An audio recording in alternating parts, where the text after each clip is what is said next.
Welcome to Wander Paws Down Under. I'm Dan. I'm Anita. And together we're travelling around Australia with our dog Wally, our cat Paprika, our off-road caravan, and our trusty turtle Hilux. And we're here to bring you some pet travelling tips on the road. And this time we're really going somewhere that's quite challenging. It's not overly pet friendly. Actually, it's probably not pet friendly at all. It's probably the least pet-friendly place we've experienced on all of our travels around Australia thus far. Absolutely. We're headed to Kakadu National Park and Mary River National Park. and the reason that this place was so challenging is because of its remote location, because of the weather, and because of the lack of options for pet minding. But don't worry, it is still possible, and we're going to tell you exactly how we did it. In fact, we are also going to tell you about the different options that you can have. There is no one-size-fits-all approach depending on the situation. We're going to talk about the pros, the compromises, and where you will probably lose your sanity as well. Absolutely. We'll also discuss the time of the year that we went and what challenges was we faced with the weather at that time of the year. So, And lastly, we're going to give you our 5-day itinerary of exactly how we did it, what we visited, and how we were still able to survive with our pets. and the pets survive. Remember to hit that subscribe button. We'd love to hear your feedback. Give us a comment, give us a like. Let's proceed. Shall we? So in terms of an overview, we mentioned before that this is a very, very remote location. To give you an idea of how remote it is, from Darwin to Jabiru, which is the main town within Kakadu National Park, it's 255 kilometres one way. So it's not really a practical option to do day trips from Darwin to Kakadu. I mean, you could if you really wanted to, but you'd be smashing out minimum of 500 and something kilometres a day, which is not very ideal. To Mary River, it is 103 k's from Darwin, so it is doable as a day trip, but obviously you would miss out on the wonder that is Kakadu National Park. And there is a reason why it's a World Heritage listed area. Absolutely. So in terms of the best year to go, I think it's pretty clear the best time of year to go. I think it's pretty clear what is the best time of year because it coincides with the northern the northern winter season. Yeah. I guess what time were we there? What month? It was. So we were there in October. Yeah. So it was just October. The start of the build-up season. And to be fair, for one, there is the pros of the fact that there's not that many people around, but in that. There's a reason why there's not that many people around. For one, not all of the attractions will be open. And for two, it's bloody hot. Effing hot, I would say. Really hot. And humid. So it does really minimize the amount of walking and hiking you can do. There's not as many places for swimming. So yeah, look, I think for us it was probably one of the places where we were like, nah, you have to go at a different time of the year to get the full scope of Kakadu. Yeah, definitely. It also limits your options with regards to where you can stay because a lot of people, if you're not traveling with pets or if you do leave the pets somewhere, you can stay in the national park itself, which is a really fantastic way of seeing it. But when the temperatures are pushing high 30s every day, solid, and then, high 20s at night with 70-80% humidity, it's just not a viable option to stay at an unpowered site unless you like being sticky and sweaty. Yeah, we had some friends that were there around the same time in their camper trailer. They really struggled with the insects, the heat. So I think it really is true that it's not impossible, but very difficult without any kind of powered site or staying in a hotel or a cabin. Jabiru does have hotel options. So that is also an option for you if you decide to put the caravan away for a weekend or something. But yeah, obviously that would cost you quite a bit. Yeah, and it is problematic with pets. So everything that we'll talk about in this episode will be from the lens of traveling with pets. That's how we've structured the episode. There are obviously a plethora of options. If you don't have pets, life becomes a lot easier and you can handle these sort of temperatures. But yeah, that was one of the biggest challenges that we had is dealing with this climate and our pets and not just making sure that they're alive, making sure that they're comfortable, we're comfortable, and everyone actually came away with a smile on their face, so to speak. So you will hear some really difficult stories about how we dealt with the next 5 days of our itinerary. Yeah. So keep packed and ready to go. Yeah, but I guess just in terms of the closing statement with regards to seasons, whilst you can probably get away with it in far north Queensland in the build-up and also northern WA, if you're lucky, this is probably not the place where I would personally want to go back during the build-up. Stick to the winter season months. Yes, the crowds will be higher, the cost might be a little bit higher, but yeah, it gets really uncomfortable. I would say as people, It was the one time that we were really like, we don't want to be here. Yep. And that says a lot. And as pets, obviously they're struggling a lot more because it is hot. We can't exercise them as much.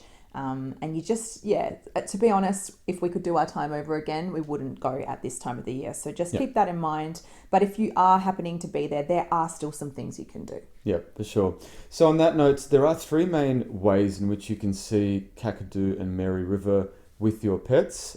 Three main options, I should say. Option one is if you leave your babies with a pet sitter in Darwin, obviously, and then go stay in the national park or closer to the national park itself. There are some good pros here. So you'll do overall less driving back and forth to the pet-friendly accommodation options we'll tell you about in our itinerary. You will also be able to plug into the national park a lot better, especially if you stay on site and really feel that connection to the land, which is very special over there. Obviously, the negative is that you don't have your pets around you. I mean, you're not really going to have them with you in the days at the national parks anyway, honestly. And I guess some people just have a bit of anxiety leaving their pets for multiple days. We totally get that, and we'll explain to you what we did instead.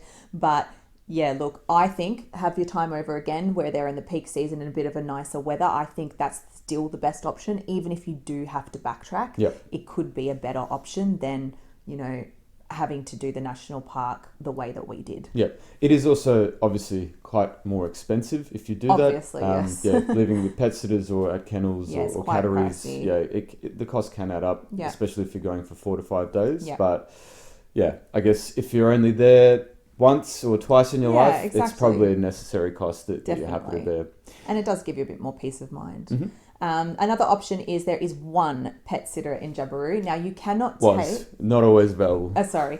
So look, you cannot bring your pets to stay with you in Jabiru, but there is an allocation of one pet sitter that is booked out quite regularly, and sometimes not even available. That is in Jabiru that is allowed to take pets, a limited amount of pets per day, I think, or whatever. It's very expensive. And the person is not home all day. So your pets are left out, inside or outside for the whole day. So they're not getting any sort of personalised care. So you've got to wonder, financially, is it worth it for you when they're not really being looked after anyway? And also this person is pretty much unavailable most of the year because they get booked out pretty far in advance and it's only in that peak season. Yeah, so it is quite a tricky option, obviously quite an expensive one as well, because we found the rates to be over and above even the cost of a kennel and a cattery combined in Darwin. So it might be a little bit prohibitive. So maybe we'll move on to how we did it. I would say that we've done it a very unorthodox way. I don't know if anyone else has done it the same way that we have. Would love to hear if you have, because it'd be really interesting to compare notes of how you did the national park if you did find another way other than the ones we've discussed. But let's go for it. Yeah, so our way is we actually stayed in two separate places just outside of the national park, one in the northern section, well, actually it's more so to the west of Kakadu, northwest, and then one is actually in the southwest. Both places require a lot more driving to and from, so I would say that is a pretty big con, but in terms of the pros, the cost is a lot lower because your accommodation is your accommodation cost. You can get powered sites at both and you don't have to pay any extra for pet sitters. That's one. Two, I guess, there are swimming pools available at least at one of these venues, so you can still go for a swim. The venue, parks are actually quite nice as well. They're very, very well kept. I guess the cons as well, depending on what type of dog or cat you have, can be quite anxious. So the way that we're going to explain how we did things, it could be something that works for you or it doesn't work for you. Yep. Another pro is you don't need to backtrack to Darwin. So if you do want to save on some of the kilometres on your way out of Kakadu, that is a good way of doing so. But the flip side to that is you will spend a lot more kilometres going back and forth into and out of the national parks throughout the day. So there's no silver bullet here. No. There's no amazing options to speak of, but option 3 worked for us, as well as it could have, I guess. Yeah, and so what we had done is we have a powered site.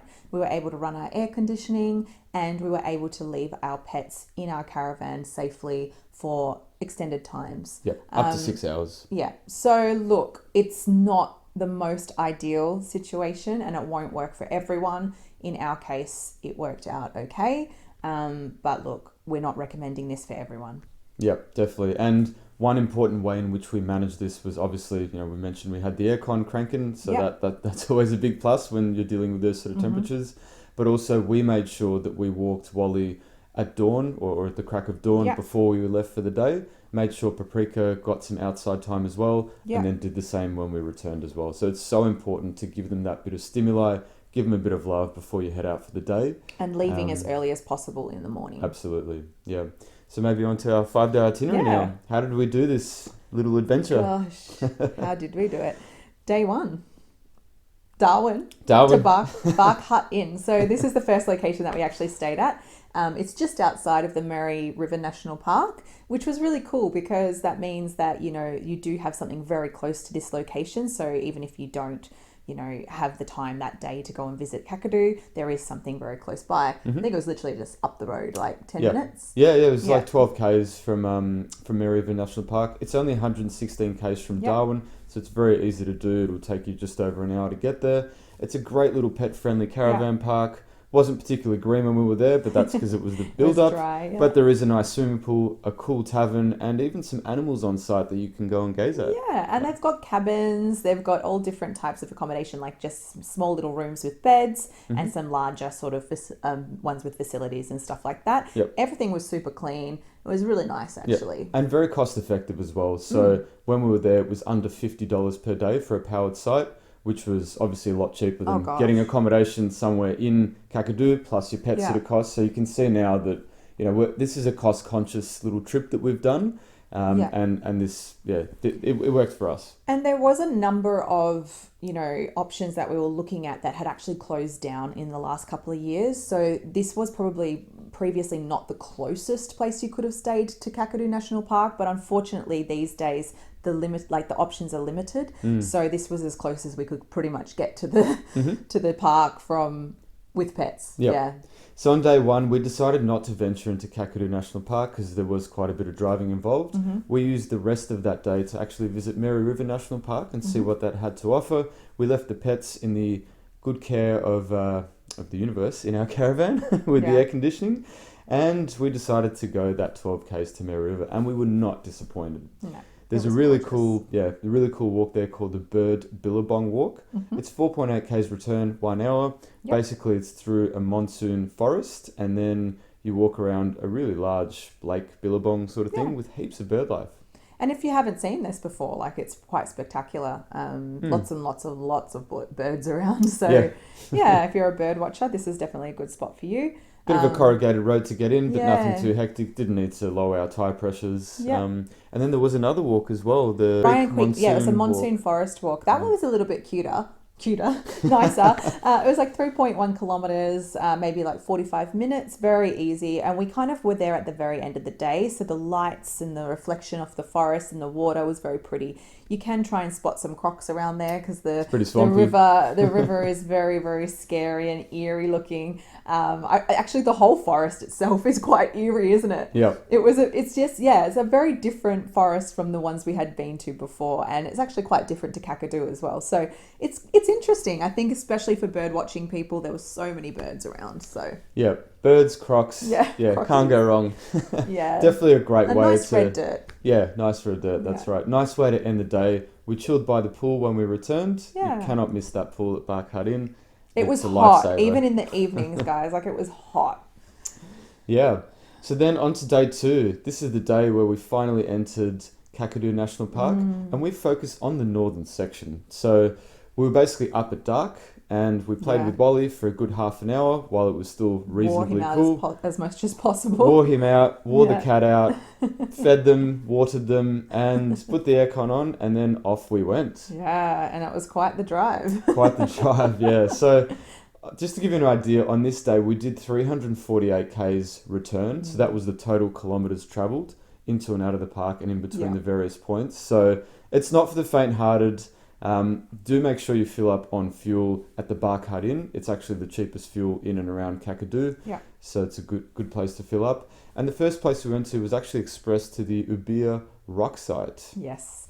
Now, this is absolutely stunning. It's about 172 kilometres from Barkut Inn. Yeah. Yeah. And you can do 130 k's an hour in Kakadu. Yeah, so that's one thing that was a bit fun, like, because there was no one on the roads being the off season, so you could literally just like enjoy going a little bit faster than normal. Just watch out for the water buffalo because they do. Oh, come on.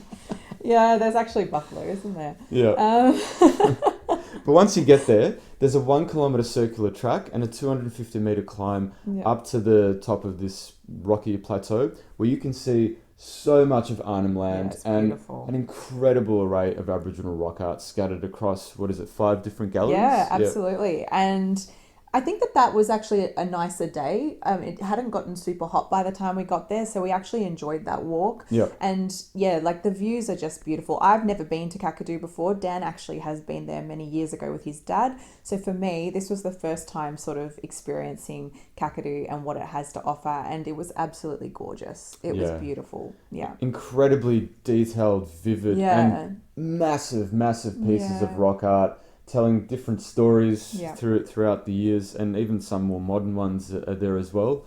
It was just, it was a really special place. And I guess the beauty of being there at the time that we were, there was literally no other people on the walk when we started. I mean, by the end there was a few, so we could actually sit in these spaces and just, take in, know, the aura of the place and really feel the energetic pull of these areas. And it was really, really beautiful. Very special. So that's one thing that you can say, because I know Kakadu gets super busy in the peak season. So that's something that was very unique for us and special about going at this time of the year. Yeah, great point. Yeah. Great point. So just 3 kilometres down the road is the famous or infamous, depending on which way you want to swing it, Cahill's Crossing. Oh my gosh. Yeah, so Cahill's, for those of you that don't know what this is one of the main famous water crossings in Australia, in addition to Ivanhoe Crossing and another one, I forget the name of, up in far north Queensland.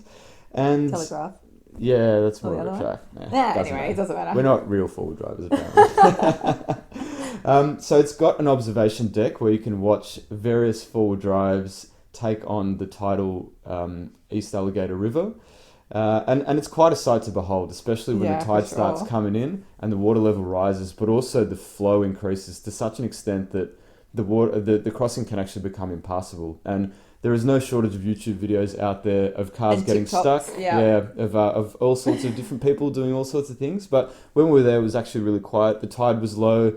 There was only like... the first time we sort of saw it. There was only like 4 or 5 crocs around. It was it was a bit of a sleepy time for everyone. And no children fishing right off the bank, Yeah.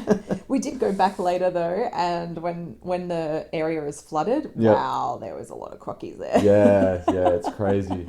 So just over the river, if you do cross, you are actually in Arnhem Land, so you technically need a permit. We decided to just hang around the observation deck and have a look at what's going on around there. Did a bit of a rainforest walk in and around the place. Yeah. And we'd actually stumbled across a beautiful walk by accident. It was the sorry for any of the mispronunciations of these places. You can take them on this episode. You can be the goose today. Yeah, so we just sort of wandered a little bit from the lookouts, and we found a place called Bad Bong Wodjman Sandstone River Walk. It's quite a mouthful. It's 7.6 kilometres, almost 2 hours of wetlands, crocodiles, and the East Alligator River.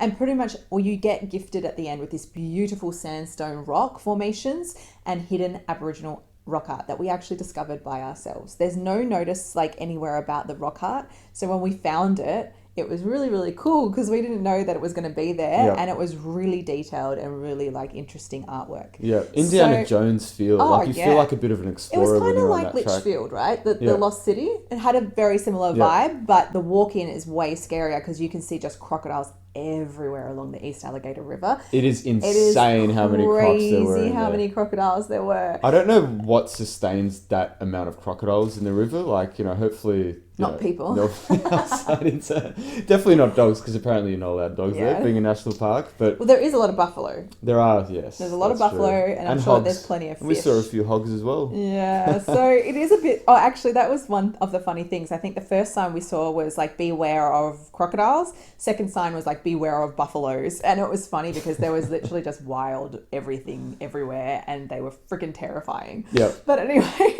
Make sure you do take plenty of water on this Oh walk. gosh, it's It so got hot. super, super hot at that time of day, Yeah. and yeah, we were almost dying. But Yeah. yeah, it's a good 2 hour walk. Definitely don't miss it.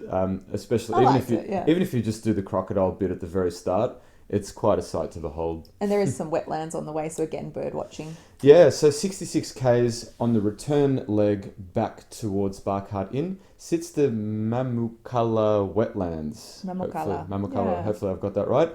So it's really, really famous, one of the Yes. most famous sites in all of Kakadu. It's got an amazing observation deck where you're perched up over the wetlands and swampy areas. With some and binoculars. yeah, and the amount of bird life you could see. Yeah, Like, wow. birds don't generally excite me that much personally. But I'm this sure was, pretty impressive. It was a sight to behold. Yeah, it was amazing. So And many all birds. different kinds of birds, like storks and little birds. And yeah, like we're not, like we said, we're not exactly well versed on what type of birds there are, but we actually found it really interesting. Very and impressive. like I said, you can get like onto the binoculars and have a little look around, and there's just so much life there.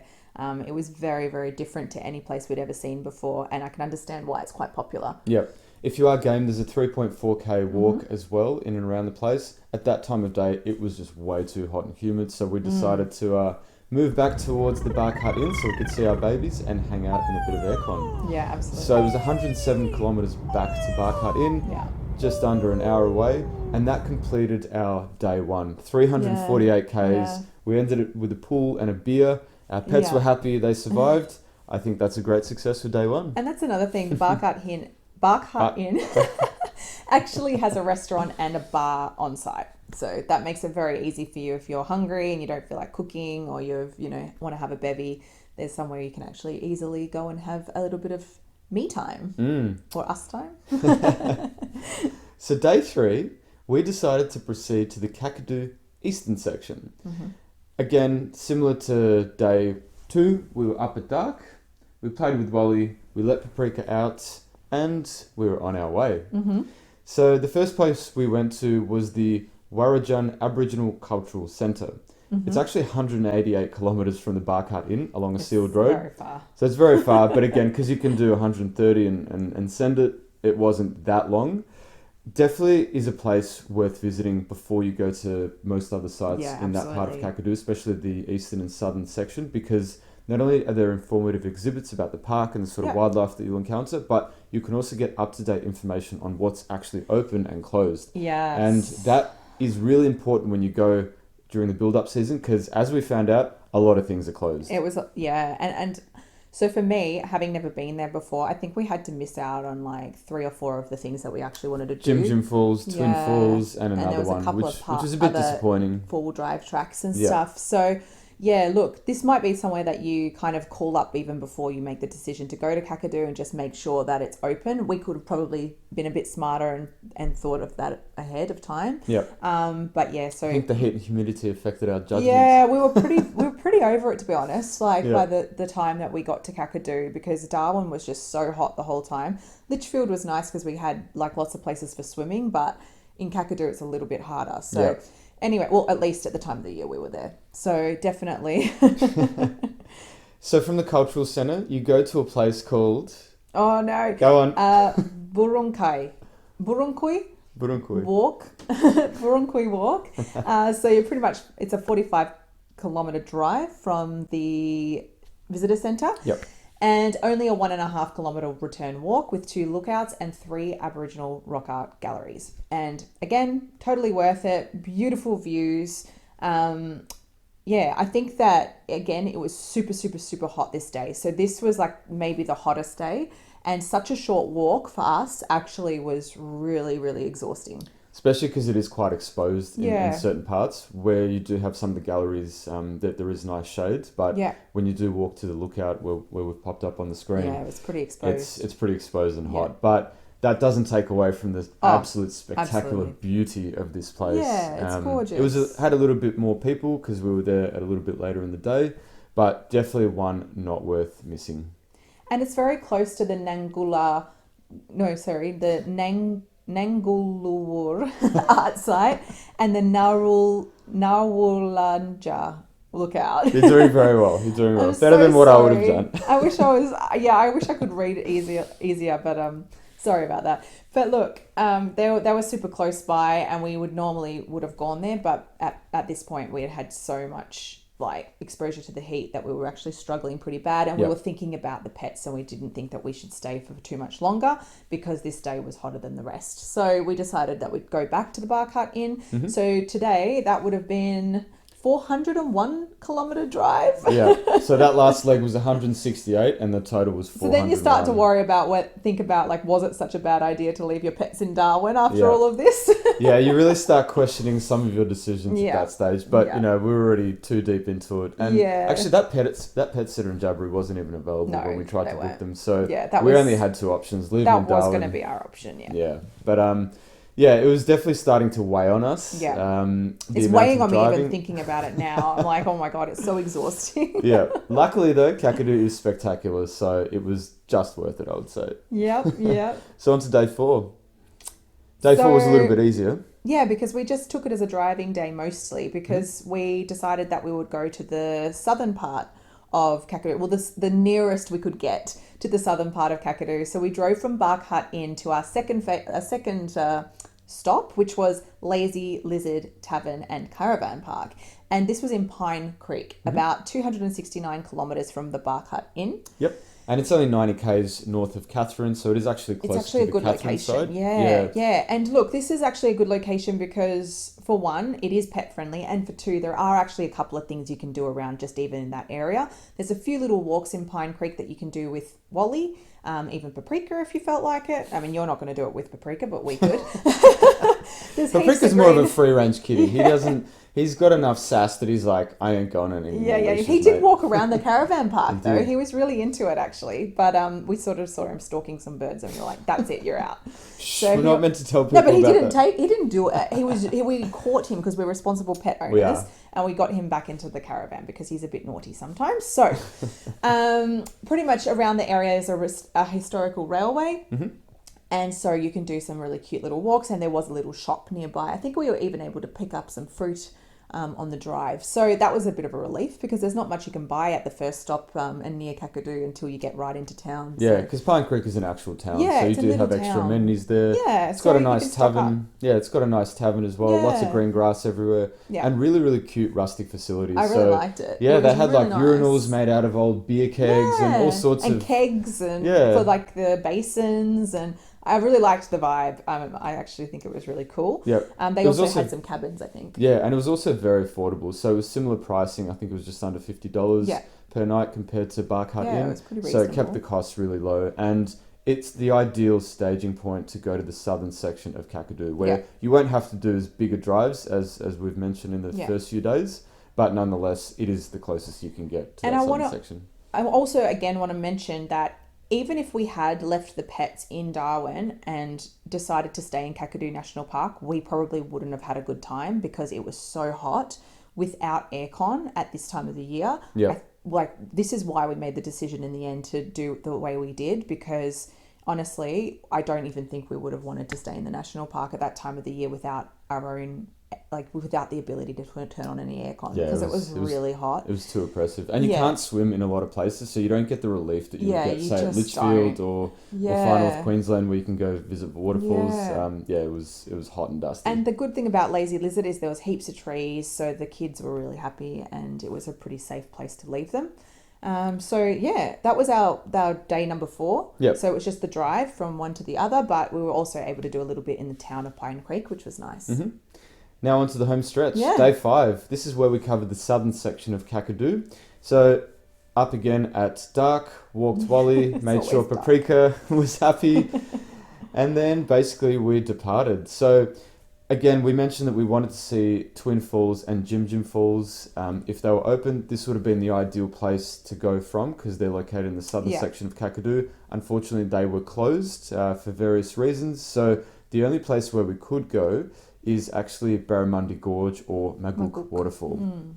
And to be honest, it is absolutely worth going to that place in itself. It's 123 k's from the Lazy Lizard along a mostly sealed road. Again, go to your heart's content at a good speed limit, but you do have the 12-kilometre off-road section towards the very end. Yes. It's not too difficult. Some corrugations, But some you dust. definitely need your 4x. Yeah. So the actual walk to the falls, here comes Wally. The actual walk to the falls is not too challenging. It's only a 2 kilometre return walk through monsoon forests, a billabong, and a little bit of rock hopping. But the best part is you get to swim at this one at the end of the waterfalls. And not to mention, like, we were walking in, I was thinking, why would you swim here? Because it felt super duper crocky when we were walking in. But once you actually get to Barramundi Gorge, Maguk, it's actually quite beautiful. And there were other people swimming there, so we felt a little bit confident about it. Just a little. One of them was American, so we weren't sure if we should trust him, but we couldn't even trust ourselves. So now there's people swim here all the time. There's even handrail kind of going into the water. Yeah, there's croc traps as well. Yeah, croc traps, and a beautiful spot to do jumping. Yeah, so you can jump off the rocks. Yeah, make a good commotion, swim all the way up to the waterfall and back. We had our noodles. We had our noodles, little noodles with us. Yeah, it's a really, really great way to end our Kakadu adventure. Definitely one worth not missing. And it is a pretty gentle walk as well. It's not too hectic. Yeah. And you do have that relief at the very end. Sorry, Wally. Usually it's Paprika disturbing us. I know. Wally's going to come and knock the camera over. Look, we're almost at the end, so we'll see if we can make it. 123 kilometres back to the Lazy Lizard. That completed our day 5 and our Kakadu adventure. Again, we would have loved to have seen a few more places, but because of the oppressive heat and humidity conditions, plus the closure of a number of other sites, we limited ourselves to these 5 days. But to be honest, we were actually quite happy with what we saw. It was 246 Ks total that day, which brings us to a grand total of 1,404 kilometres if you start from Darwin and all the trips up to Pine Creek. It was quite a bit of driving in 5 days. Yeah, and our thought processes were that we didn't want to go back to Darwin because there was no need for us to go back to Darwin because our plan was to head to Katherine after this. But when you hear the total of kilometres, you kind of wonder like whether you made the right decision or not. Yep. But again, to be honest, because of the time of the year that we went there, I don't think we would have comfortably been able to stay in Kakadu anyway because it was just way too humid and it was unbearable. Honestly, you needed that aircon. Yep. And also cost is a consideration because we all travel on all travel on different budgets. Everyone's got a different tolerance of what they're willing to spend. And it was hundreds of dollars a day for pet care, so this was the most cost effective option. Yes, it was a little bit uncomfortable for our babies and also our nerves as well because we don't like leaving them in the caravan for up to 6 hours at a time. No. But at the same time, it would have done us an injustice not to visit this absolutely phenomenal part of the world. Yeah. It might be once in a lifetime thing. Yeah. So you just got to tough it sometimes and take the compromises. Definitely. And I think if out of our whole entire trip, this is the one area you got to make your plans and you got to plan it well. Yep. So definitely, if you're going anywhere in Australia, number one, if you're going to go to Kakadu, this is the one place that you really got to think ahead. Do I actually want to bring my pets? For one, if it's an option, and for two, if I am going to bring my pets, what is the safest way I can look after them, and what is the best way that I can actually enjoy myself? So just it's really the most difficult sort of place to sort of work out with out of all of our trip. Yep. Yeah. But it is possible, as you can see. So let us know what you thought in the comments. We'd love to hear feedback, and if you have a different strategy that you've adopted and how you were able to see Kakadu and Mary River, please note it down in the comments. We'd love to share this with the world. Thankfully, we got through it. And to be honest, we got to see as much as we could possibly see at the time that we were there. I guess we'll have to go back because I missed a lot of things in Kakadu because it was the wrong time of the year. Yep. But maybe when we go back, it'll be without the pets. I think so. It does make your life very difficult. I think so. And in the right season. Yep. So thanks for watching another episode. Subscribe if you haven't already. We'd love to connect with more of you from around the world and Australia. Till next time, we'll catch you later. Bye for now. Bye-bye. Bye.